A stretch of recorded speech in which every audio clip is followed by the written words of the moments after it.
warahmatullahi wabarakatuh. Shalom, Om Swastiastu, Namo Buddhaya, Salam Kebajikan. Selamat datang di kelas PPKN Pak Ribo. Perkenalkan, saya Agustinus Tambubolon, guru PPKN di SMAK 1 BPK Penabur Bandung. Senang sekali bisa berbagi praktik baik. Secara khusus saya ambil dari buku kelas PPKN Pak Ribo yang pernah saya tulis di tahun 2018. Buku ini bercerita tentang praktik baik yang pernah saya kembangkan. Namun ada satu kekurangannya, adalah kurang berdiferensiasi. Oleh karena itu, melalui praktik baik hari ini, saya akan berbagi bagaimana mendiferensiasi sebuah model pembelajaran dengan model musim pemilu.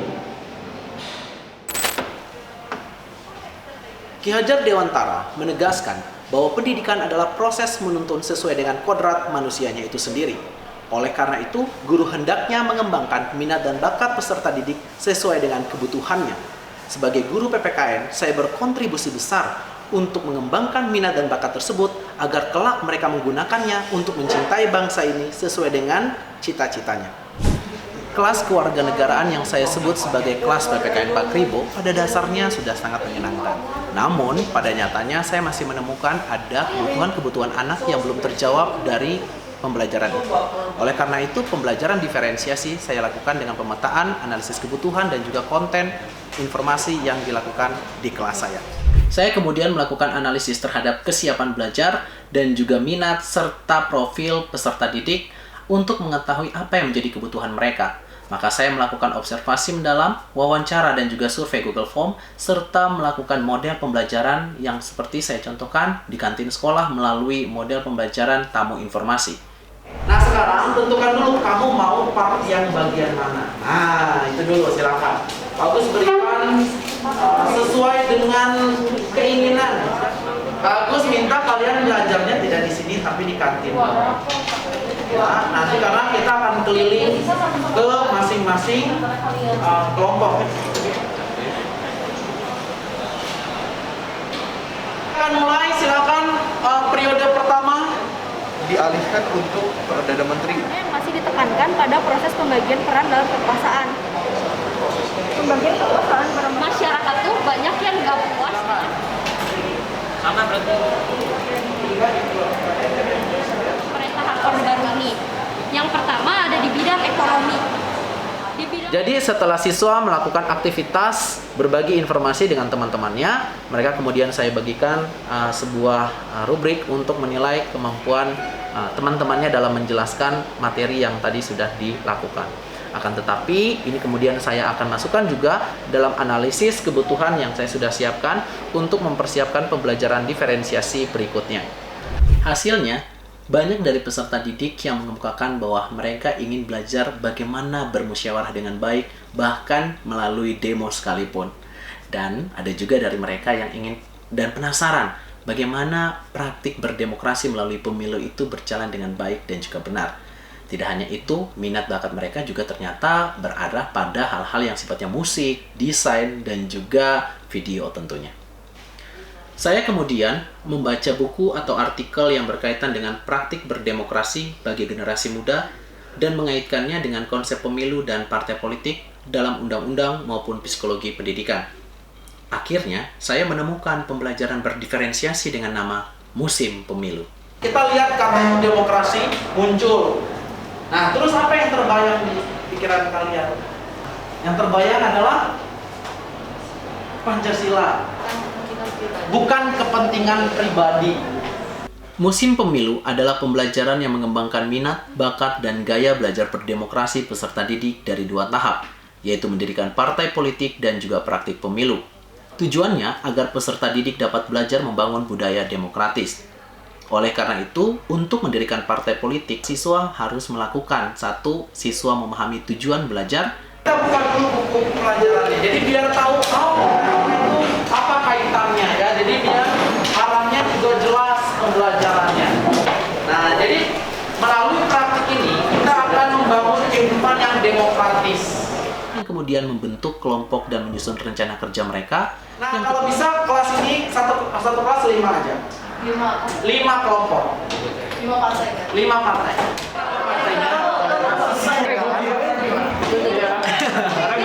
Kemudian kalian harus memiliki nama partai. Kalian harus memiliki slogan partai. Kemudian kalian harus punya logo partai. memfasilitasi dia biar punya keinginan dia sering gambar-gambar itu terpenuhi. Ya. Kemudian jingle atau lagu partai. Nah, jadi teman yang suka bikin lagu, bikin musik, visi misi partai. Visi misi harus jelas. Apa tujuannya? Yang ketiga, melakukan presentasi awal. Pada hari ini biarlah kami menyampaikan partai kami, yaitu Partai Kesatria. Pertama-tama, apa itu arti dari kesatria itu sendiri? Kesatria dapat disingkatkan sebagai Kesatuan Rakyat Indonesia.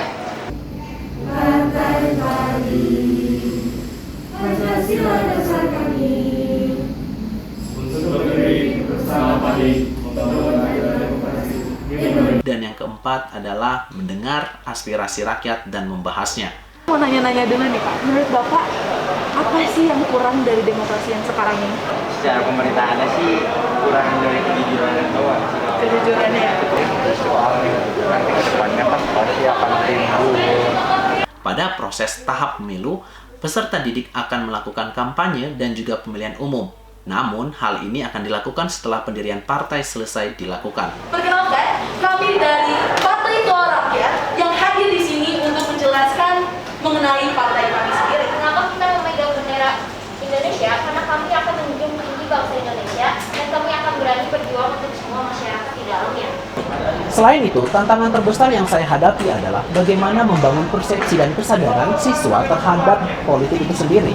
Karena bagi siswa, politik itu masih dianggap bukan menjadi tanggung jawab mereka, karena hanya menjadi tanggung jawab daripada keluarga mereka seperti orang tua, ibu dan ayah mereka dalam proses kebijakan di masyarakat. Oleh karena itu, ini peran penting saya dan berkontribusi untuk membangun kesadaran berpolitik anak muda. Hari ini Pak Gus, seperti yang saya sudah bilang untuk beberapa hari yang lalu, Pak Gus sudah mengundang karena praktik yang kita jalankan ini adalah berkaitan dengan demokrasi, salah satunya mendirikan partai politik. Pak Gus juga akhirnya mengundang salah satu alumni. Perkenalan dulu ya kalian, nama saya Kevin Alexander, teman-teman. Saya alumni SMAK 1 BPK Penabur. Saat ini saya bekerja sebagai staf anggota Dewan. Bahwa kehidupan politik nggak boleh dipisahkan dengan kehidupan sehari-hari. Kenapa nggak boleh dipisahkan? Karena politik itu part dari kehidupan kita gitu. Kita nggak bisa cuma tutup mata terhadap politik. Karena kalau kita tutup mata, yang kita tidak inginkan terjadi dapat terjadi. Kita punya peranan yang sangat besar untuk menentukan Indonesia ke depan. Karena Indonesia menjadi seperti apa itu tergantung sama cita-cita kita. Rencana tindak lanjut berikutnya dalam proses pembelajaran berdiferensiasi dengan model musim pemilu adalah berbagi praktik baik ini melalui media Instagram seperti yang sudah saya lakukan. Kemudian saya juga akan menuliskan jurnal-jurnal penelitian melalui model pembelajaran berdiferensiasi ini. Tidak hanya itu, saya juga akan berbagi praktik baik melalui buku kelas PPKN Pakribo jilid kedua. Dan apa kata mereka tentang pembelajaran ini? Mari kita saksikan. Cara membuat partai itu tidak mudah. Kita harus menentukan bukan pemikiran kita sendiri, tetapi kita harus memikirkan pemikiran untuk orang lain. Jadi lebih semangat buat belajar, apalagi karena kebanyakan praktek, terus banyak juga kayak mengulik-ngulik bakat-bakat lainnya dari siswa. Misalkan yang suka gambar, suka menyanyi, itu semua bisa tersalurkan dalam pelajaran PKN. Saya dapat merasakan bagaimana rasanya berorganisasi dan juga rasanya menjadi sebuah anggota dalam partai politik.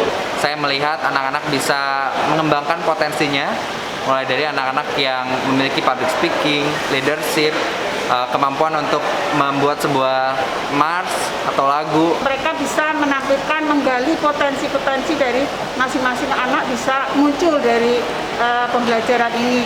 Ada yang pintar desain, mereka mendesain logo. Praktik pembelajaran berdiferensiasi telah menunjukkan adanya kemerdekaan bagi siswa dalam menjawab kebutuhan belajar mereka. Musim pemilu yang saya buat dalam praktik baik ini telah menunjukkan adanya kemerdekaan bagi siswa dalam berekspresi. Oleh karena itu, di part berikutnya, mereka akan berkolaborasi dengan partai lainnya untuk menunjukkan adanya praktik berdemokrasi yang baik dan benar. Oleh karena itu, ayo buruan datang ke kelas PPKN Pakribo.